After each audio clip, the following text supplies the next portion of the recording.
গোসলের সময় এই 4টি ভুল কখনোই করবেন না। যদি করেন তাহলে আপনার হায়াত কমবে, রিজিক কমবে এবং সংসারের মধ্যে অভাব অনটন দারিদ্রতা শুধু লেগেই থাকবে, সংসারে কোনোদিন উন্নতি হবে না।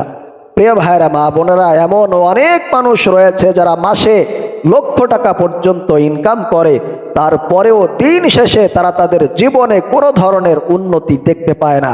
চোখের পলকের টাকাগুলো চতুর্দিকে ব্যয় হয়ে যায়, কোনো ধরনের বরকত হয় না। হবে কিভাবে?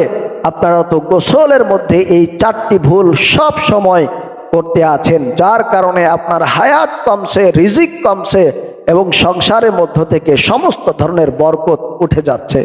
প্রিয় ভাইরা, মা বোনেরা, তাই আজকে আপনারা এই 4টি ভুল ভালো করে শিখে ইনশাআল্লাহ পরবর্তীতে গোসলের মধ্যে এই 4টি ভুল কখনোই আর করার চেষ্টা করবেন না। এই ভুলগুলো থেকে বিরত থাকার চেষ্টা করবেন। 1 নম্বরে, ফরজ গোসল কখনোই আপনারা ইচ্ছাকৃত দেরিতে করবেন না।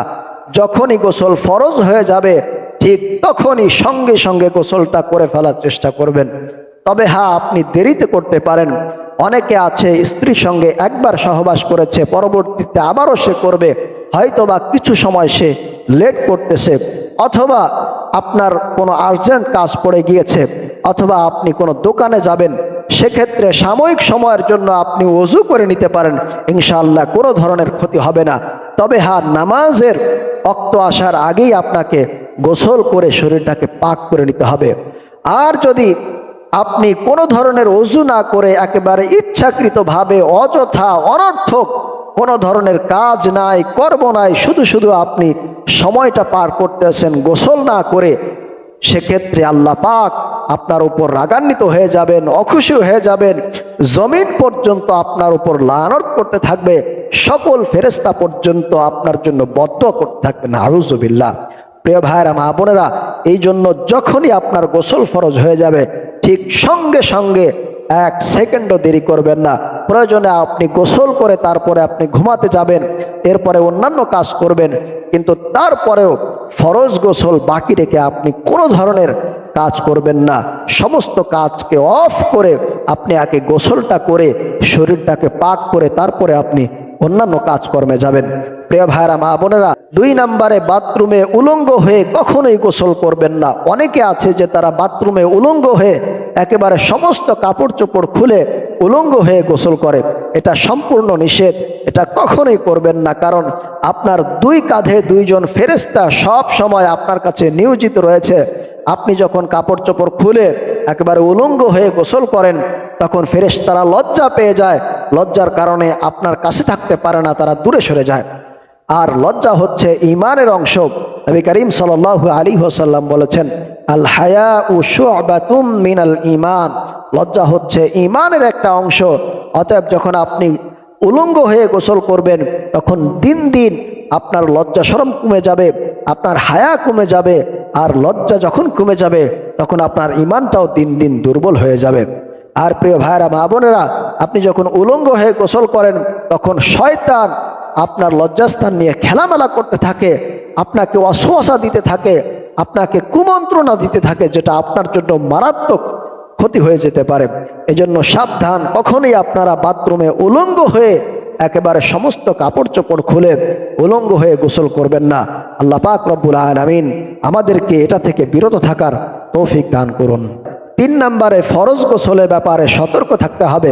অনেকে তো এমন আছে যে তারা ফরজ গোসল কিভাবে করতে হয় সেটাই জানে না, যার কারণে গোসল করার পরেও তাদের শরীর নাপাক থাকে, অপবিত্র থাকে। ওযু করার পরেও তাদের শরীর নাপাক থাকে, কারণ হলো তারা সঠিকভাবে গোসল করতে পারে নাই।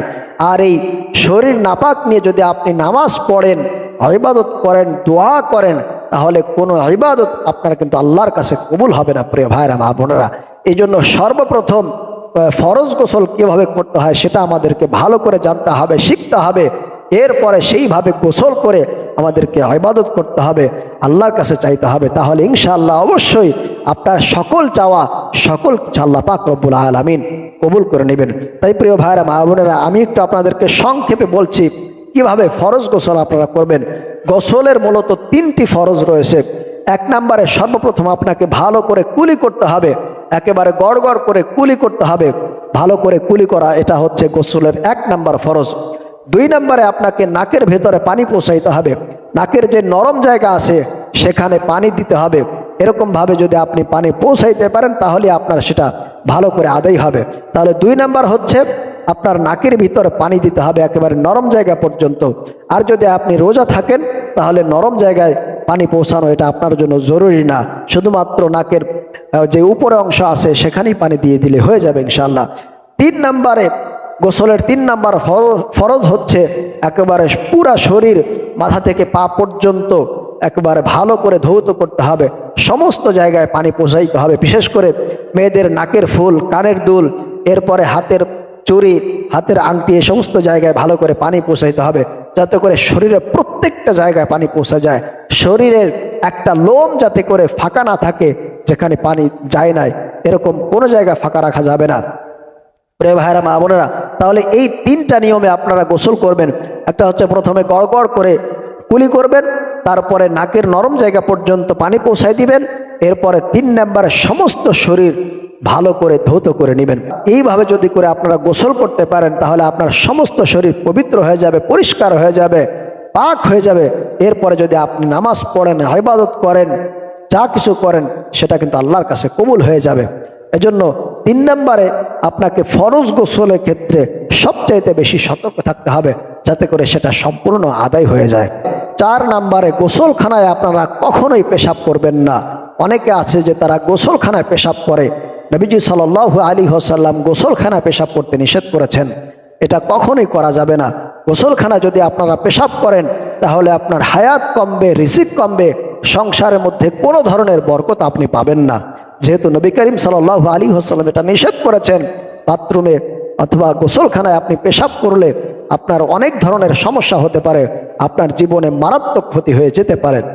আর যদি কারো বাথরুম এবং গোসলখানা একসাথে অ্যাটাচ থাকে তাহলে বাথরুমের যে নির্দিষ্ট জায়গা আছে সেখানে আপনারা বাথরুম করবেন, পেশাব করবেন, আর গোসলের যেখানে নির্দিষ্ট জায়গা আছে সেখানে গোসল করবেন, ওখানে পেশাব করতে যাবেন না। যদি করেন তাহলে আপনার হায়াত কমে যাবে, রিজিক কমে যাবে, সংসারের মধ্যে অভাব অনটন দারিদ্রতা আপনার উপর লেগেই থাকবে। কখনই আপনি আপনার জীবনে উন্নতি করতে পারবেন না। আপনি মাসে লাখ টাকা ইনকাম করতে পারেন, কিন্তু সেটা আপনি চোখে দেখতে পারবেন না, মুহূর্তের মধ্যে সেটা শেষ হয়ে যাবে, আপনি আরো ঋণগ্রস্ত হয়ে যাবেন। অর্থাৎ আপনি যদি ইসলামের উপর না চলেন, ইসলাম যেটাকে নিষেধ করেছেন সেটা যদি আপনি করেন, আর যেটাকে করতে বলেছে সেটা যদি আপনি না করেন, তাহলে এটা আপনার জীবনে মারাত্মক ক্ষতি হয়ে যাবে। এজন্য প্রিয় ভাইরা, মা বোনেরা, আপনার জীবনে যদি আপনি উন্নতি করতে চান তাহলে ইনশাআল্লাহ অবশ্যই এই নিয়মগুলো ফলো করবেন। গোসলের ক্ষেত্রে এগুলো অবশ্যই আপনাকে মানতে হবে। বিশেষ করে গোসলখানায় আপনারা কখনোই পেশাব করতে যাবেন না, যদি করেন তাহলে কিন্তু মারাত্মক ক্ষতির সম্মুখীন হয়ে যাবেন। আল্লাহ তাআলা আমাদেরকে এই জিনিসগুলো মেনে চলার তৌফিক দান করেন।